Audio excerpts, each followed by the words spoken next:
the body mass has two parts. The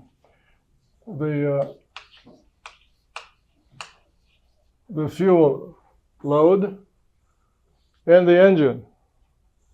In fact, that's basically the big thing in the design of the airplane. Just look at it. The fuel load is in the wings. See, I told you the wings are a lot heavier than the empty fuselage. Even with all of us, the useless, inside the fuselage, the wings are really the burden. And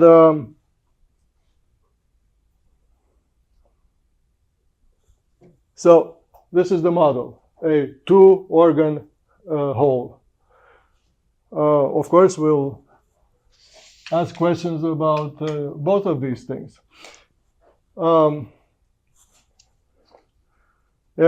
Clearly, they're related because the fuel generates heat. The heat is driving the engine is producing power, which drives the airplane. All of that is one idea. And we take it very humbly in that direction from burning the fuel. And that means that the fuel produces a number of joules of heating in proportion with the mass of the fuel burned, which is this one, the top, times a factor that accounts for the heating value of the fuel. All right. What is the work requirement? Which is obviously produced by the engine. What? I'm sorry, I missed Q. Is Q the heat? Louder? I'm sorry, I missed what Q represents. Q means heat. The heat, yeah. Comes from, listen, thermodynamics came from French, okay? Qualité or quantité starts with the letter Q. Yes. A lot of these symbols. So I asked some of you, what foreign language do they teach you? Well, it's very important. But if you have a choice, choose the languages from which, the languages that English has inherited the most from. And then if you go along that path, you go all the way to antiquity. All right. About the fact that so what? Engineers don't have to take a language. Really? Yeah. Oh, that reminds me of a story. So halfway through my PhD, very short years at MIT, they passed MIT passed the requirement that you could not get your PhD unless you passed a foreign language exam. And yeah, no problem for me. I said to my wife, who were newly married, I can do it in French. I could also do it in Russian because under communism they taught us Russian, in my case, for 7 years. And she said, that would be dumb, a waste of time. Enroll in the course in German and learn German. So I took German for a whole year. It was familiar to me because on my street Yiddish was being spoken. It was easy. And I passed the exam in German. Deeply empowering to know languages and then to ask why in all these languages the same words are repeated. And then you discover antiquity is speaking to you. Obviously through the oldest books. That's how all this thing developed. Heating value, amount of fuel burnt. And for what purpose? To produce work. We know how much work needs to be produced. It is work in proportion with the weight of the body. There is a factor, I called it mu. It's not exactly friction factor, but it's a factor. And then mg. And then the range, which is the travel length. I'll call it a range.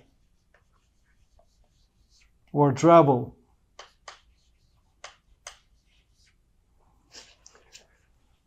And the relationship between the heating and the work is the efficiency of the engine. The efficiency of the engine, where am I? Eta, is W over Q. What about it? You probably forgot that early in the course, one of the lectures was about economies of scale. I had the two small pipes in parallel, one big pipe that was as big as the two to combine. I could have, in fact, in the article I published, the engine was one example. The engine is full of flow passages, and in the bigger engines, the passages are wider. You see that? And also engines these days, think about the steam engines of heat exchangers. Heat exchangers have greater surface areas, and greater surface means easier access for the heat to flow across such surfaces, meaning that in the bigger flow system, the currents that flow have greater access. So the efficiency, and this is predicted, the efficiency of any engine occupies a cloud of data where on the abscissa is the size of the engine, M sub E, and on the ordinate is the efficiency. We also know from, again, Sadiq Carnot and many others up to him that the efficiency cannot punch through a ceiling, which is the regime of reversible operation. And that means that the prediction is that all engines must be more efficient as they get bigger, but also more efficient at a decreasing rate, which leads to a little formula representing a curve that it must be concave. And this curve is can be written as C1 times the engine size to power alpha, where alpha is of order 1 but less than 1. You get to this formula by looking at the engine efficiency data and the cloud in which they coalesce. That agrees with the idea that such a cloud should exist and should be thin, and this is a correlation. This is key here, alpha, of order 1 but smaller than 1. And with this you have everything that you need going all the way to, in fact, you have everything that you need in order to estimate the scale, the order of magnitude of the movement or the momentum of what happened on Earth. What happens on Earth is the movement of a piece of material called capital M to a distance L called travel. And if you use all these formulas, you obtain the estimate C1H over mu G, and then the mass of the engine to power alpha, and then the mass of the fuel to power 1. Pretty cool, huh? In other words, a factor that is not that interesting, but two more factors, each of which tell you that if the engine is bigger, the movement will be greater, and if the fuel is more voluminous, the movement will be greater. That matches intuition. Except in our case, these two things that can change are not changing independently. There's only 1 degree of freedom, which is the ratio of the two, because the two things that change add up to the indicated size of the whole airplane. So subject to m constant, the minimization of this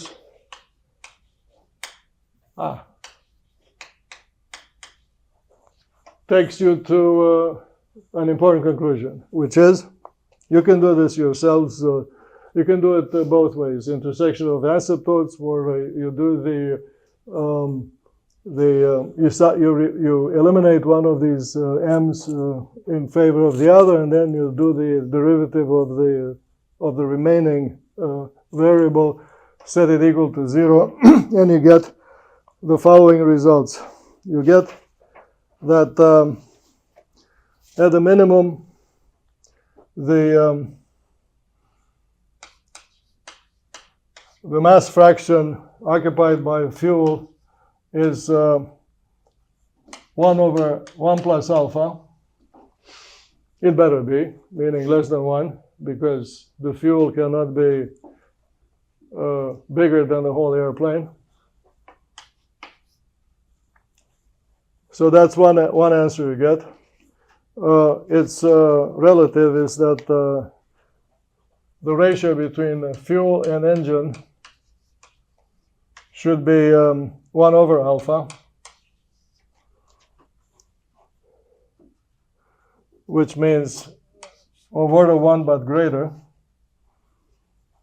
This is also evident if you look at the engines that hang from those wings. In other words, you have estimates for that indicate that every organ scales in proportion with the total size, because it's capital M. The engine is also a fraction of the total size, capital M. And there are 3 sizes in what I put on the blackboard. The total size is obviously greater than the fuel size, and then greater than the engine size.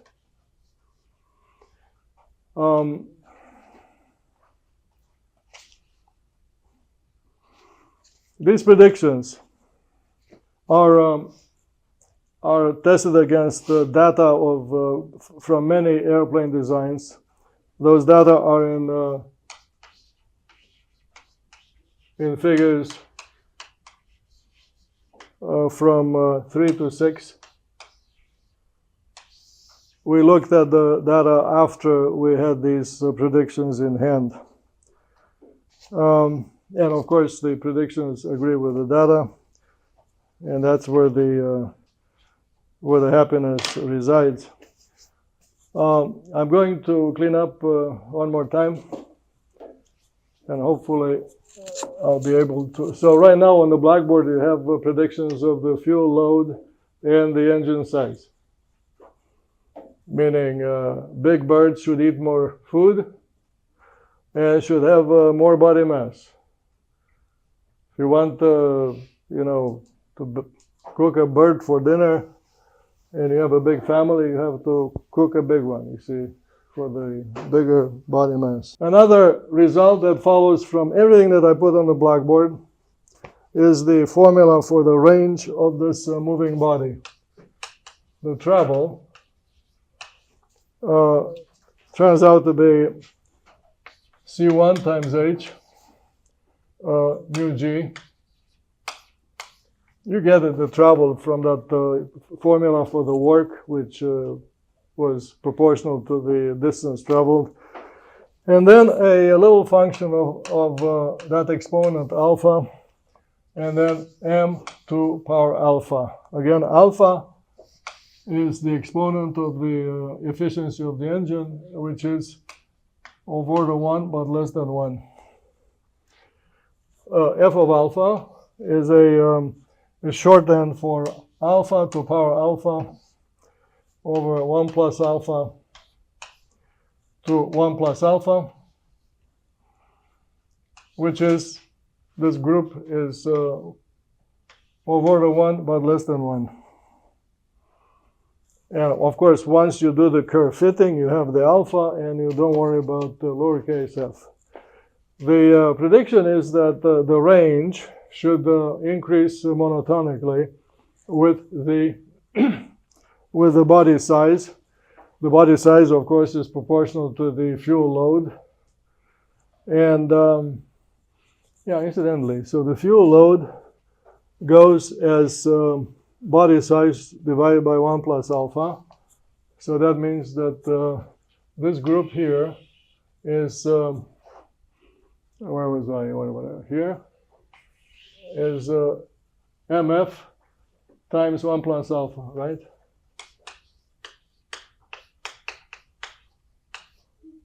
Am I right? So if I put m, okay, mf, yeah. So you see, the travel is proportional to the fuel load raised to an exponent that's of order 1. Kind of makes sense. You pay with fuel per unit length traveled.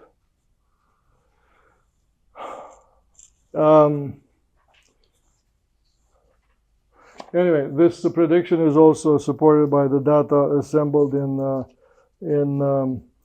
the book. In the book, in Figure 5, the airplane measurements show that the range called L travel is approximately equal to 324. This is statistically.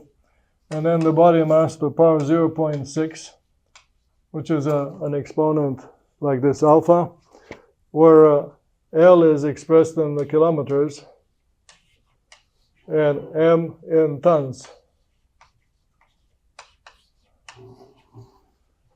I don't know what this means. If you get on your airplane flying to, the distance, say Hong Kong from here, you'll then figure out the weight that will be installed on board for the purpose of getting there.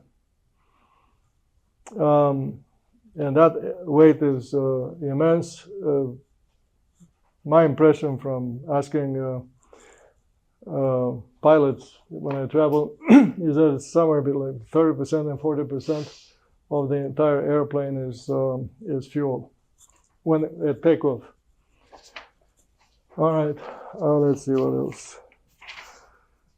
I wrote to myself a note here that if I finish too soon, I should not stretch my luck and wish you all goodbye and tell you to go home. But I just had a question. I'm still thinking about this sort of like cheetah versus like longer steady state. It feels like these are almost like steady state solutions kind of, as opposed to like transient. And I was wondering if you ever thought about how lifespan for like an object, like say we want greater flow axis, we're thinking evolution is in like eons. Do you ever think about like how the flow axis goes for different lifespan? Okay, look, I don't know what's wrong with me, but I've already thought about these questions that you bring up. First, there are two ideas in what you bring up. The first is about the cheetah and the jet fighter. There's a body of thought in zoology that the fastest animals are not the biggest, or that the biggest are not the fastest. The cheetah is not as big as the elephant, but the elephant is slower than the cheetah. And there are many of these examples, insects and so on. If you average average the speed of the cheetah over its daily life, you find an average speed that falls exactly where it should fall on that line of the assumed constant speed v in what I taught here. Well, the elephant is moving all the time. The elephant is a herbivore and eating all the time. The elephant is looks sluggish, meaning low frequency leg movement. But the elephant is actually very fast because it is big. If the elephant chases you, you're dead.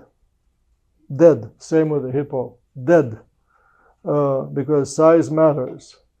So the claim in zoology that the biggest are not the biggest, the elephant, are not the fastest is wrong. The top speed is a different matter.